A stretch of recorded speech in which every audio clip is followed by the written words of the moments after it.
দেখো বন্ধুরা, ওই আলুর মধ্যে যে মশলা দিয়ে কষাচ্ছিলাম না, ওর মধ্যেই আমি মাছটা দিয়ে দিয়েছি, কেননা এই বান মাছটা খুব শক্ত হয়। বলবো বাইন মাছ, কেউ বলে পাকাল মাছ, আপনাদের এলাকায় কি বলে কমেন্ট করে জানাবেন। আলু দিয়ে বাইন মাছ রান্না করব, তার জন্য এখন কড়াইতে তেল গরম হয়ে গেছে। মাছগুলো এখন ভেজে নিতে হবে, লাল লাল করে মাছগুলো ভেজে নিতে হবে। তারপরে রান্নাটা আলু দিয়ে মাছের মতো মাছ দিয়ে রান্না করবো। আলু, পেঁয়াজ, রসুন, আদা দিয়ে সব কিছু দিয়ে মাছগুলো যখন লাল লাল করে ভাজবো না, আলুটাও ওরকম লাল লাল করে ভেজে একদম কষার সাথে রান্না করবো মাছের মতো। বন্ধুরা দেখো, মাছ ভাজা হয়ে গেছে। এবার আমি তেলের উপর দিয়ে দিলাম একটা এলাইচি আর সাদা জিরা। এবার দিয়ে দেবো আলু। আলুগুলো ভালো করে ভেজে নেবো লাল লাল করে। এবার আলুগুলো মাছের মতনই লাল লাল করে ভেজে নেব। আলুটা একটু ভাজা হয়ে গেলে তারপরে মশলা দিই।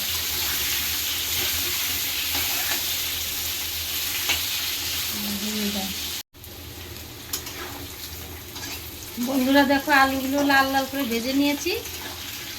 এবার এর মধ্যে দিয়ে দেবো মশলা, স্বাদ মতো লবণ,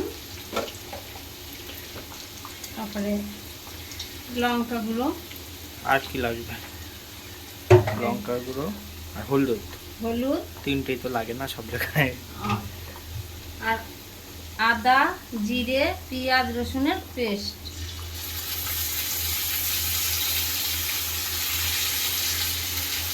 এবার একটু ভালো করে কষাবো, তারপরে জল দেব। এবার একটু ভালো করে কষাবো যতক্ষণ মশলার কাঁচা গন্ধটা চলে যায়। যতক্ষণ কষাতে কষাতে মশলা থেকে তেল বেরিয়ে আসবে, ততক্ষণ এটা কষাবো। কষাই না। দেখো বন্ধুরা, ওই আলুর মধ্যে যে মশলা দিয়ে কষাচ্ছিলাম না, ওর মধ্যেই আমি মাছটা দিয়ে দিয়েছি, কেননা এই বান মাছটা খুব শক্ত হয়। ভালো করে ভেজেছি, তারপরে মশলার মধ্যে দিয়ে একটু ভালো করে কষিয়ে নিয়ে তারপরে অল্প জল দেবো। এরকম কষা কষাই হবে। দেখো কেমন হয়েছে, একটু জল দেবো। মশলাটা ভালো করে কষানো হয়ে গেলে মশলা থেকে তেল ছেড়ে দিয়েছে, এখন জল দিয়ে দেবো আলুটা ভালো করে সিদ্ধ হওয়ার জন্য।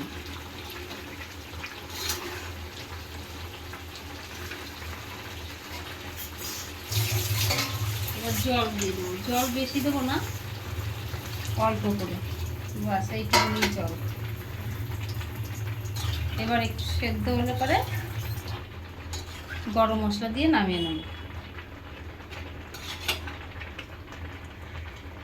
দেখো বন্ধুরা, ঢাকনাটা খুলে দিলাম, এখন কেমন হয়েছে দেখো, কালারটা দেখো। এখন একটু গরম মশলা দিয়ে নামিয়ে নেব। হয়ে গেছে বান মাছ আর আলু দিয়ে ঝোল। এখন আমি একটু দিয়ে দিচ্ছি গরম মশলা।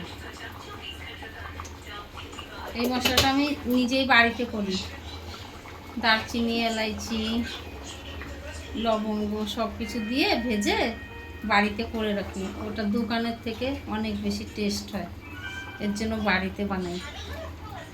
দেখো আমার হয়ে গেছে বান মাছ আর আলু দিয়ে ঝোল। আমার ভিডিওটা কোথাও যদি একটু ভালো লেগে থাকে, তাহলে একটা লাইক, শেয়ার আর একটা সাবস্ক্রাইব করে দেবেন। Thank you.